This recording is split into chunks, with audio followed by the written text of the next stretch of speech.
মানব সন্তান রূপে জন্মগ্রহণ করেছি, সুতরাং সাধু দর্শন করলে পুণ্য হয়। তাই নারদ ঋষি বললেন, সাধুনাং দর্শনাং পুণ্যাং, সাধু দর্শন করুন। কিভাবে সাধু দর্শনে যাবেন?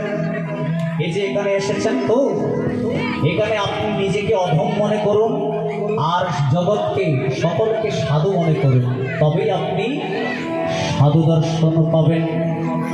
কুম্ভ মেলায় গিয়েছেন তো বাবারা?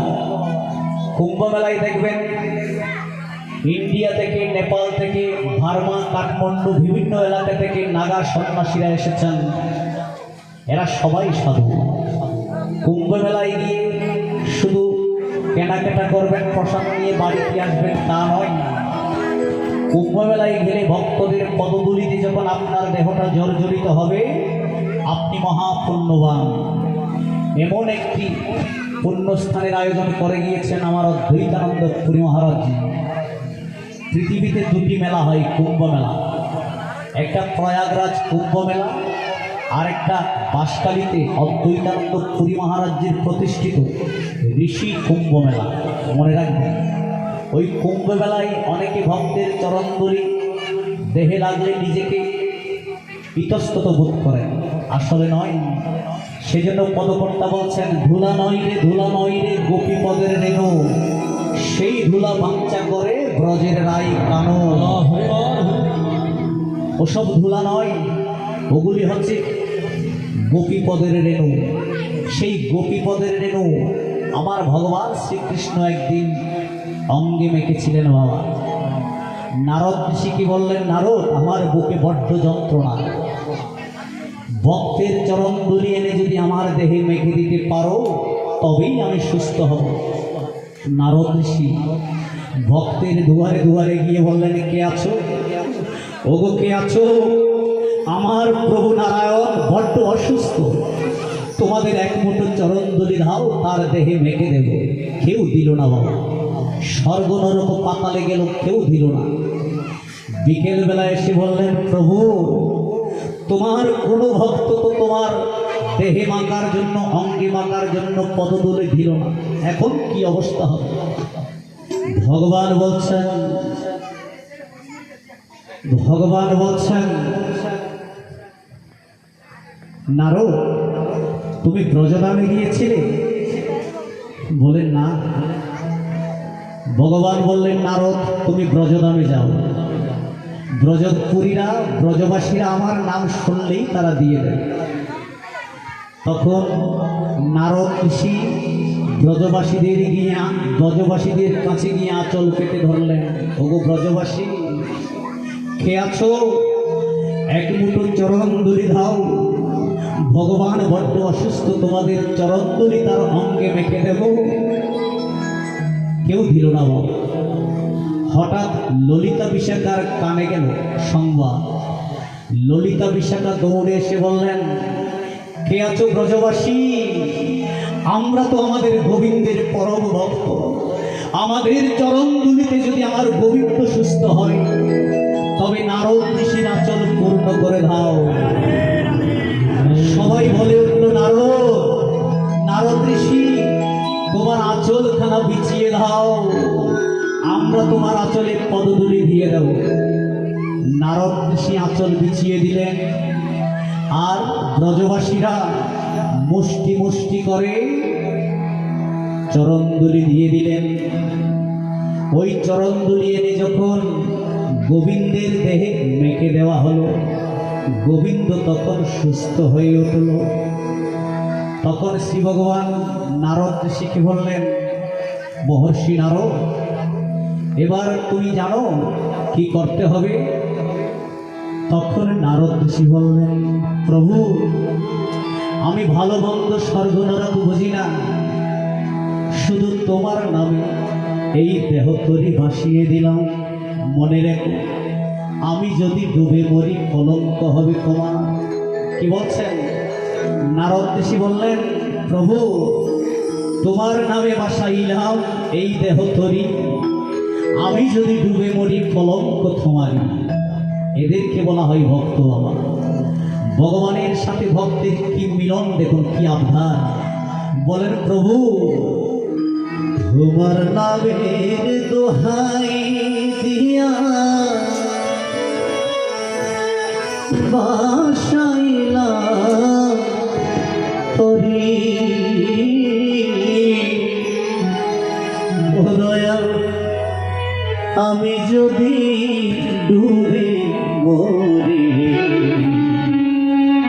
রবে কলঙ্ক তোমারি। কি বলছেন? তোমার নামের দোহাই দিয়া বসাইলাম তরি আমি যদি ডুবে মরি কলঙ্ক তোমারি। ও দয়াল আমি যদি ডুবে মরি কলঙ্ক তোমারি। তবে আমার মতো অপরাধী হয় না জগৎ ভরি আমি যদি ডুবে মরি কলঙ্ক তোমারি। ও দয়াল আমি যদি ডুবে মরি কলঙ্ক তোমারি।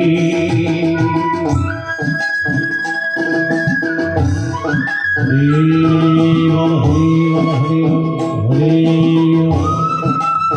হরে রাধে হরে রাম জয় জয় রাধা হরে হরে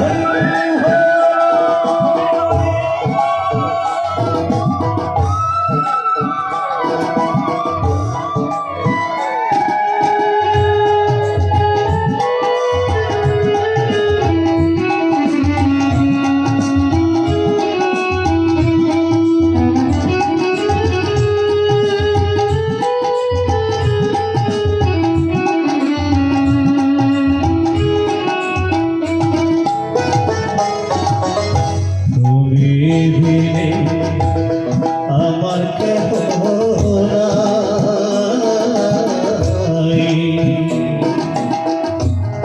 তুমি যদি দাও ফেলে কার কাছে দাঁড়াই দয়াল তুমি বিনে আমার কেহ নাই। তুমি যদি দাও ফেলে তার কাছে দাঁড়াই আমি দিন ভিখারি নাহি মোর করি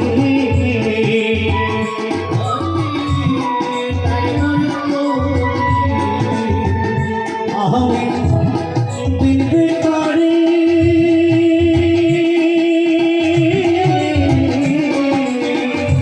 আমি দিন ভিখারি নাহি মোর কেমনে দেব পারি আমি যদি ডুবে মরি কলঙ্ক তোমারি। ও দয়াল আমি যদি ডুবে মরি কলঙ্ক তোমারি।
ঝড় তুফানে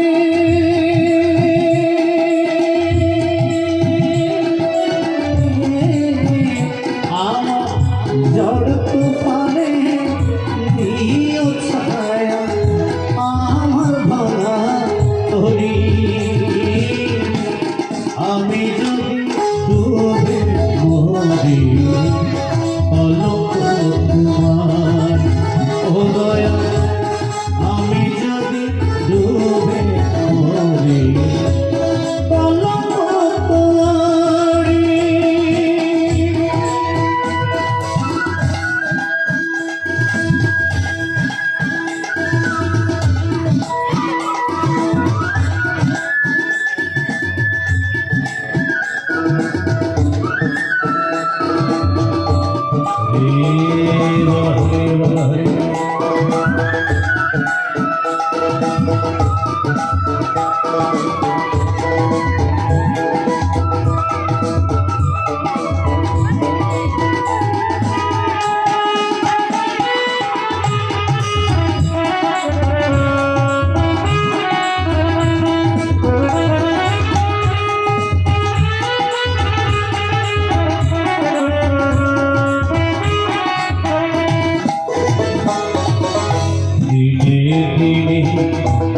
পুরানো যে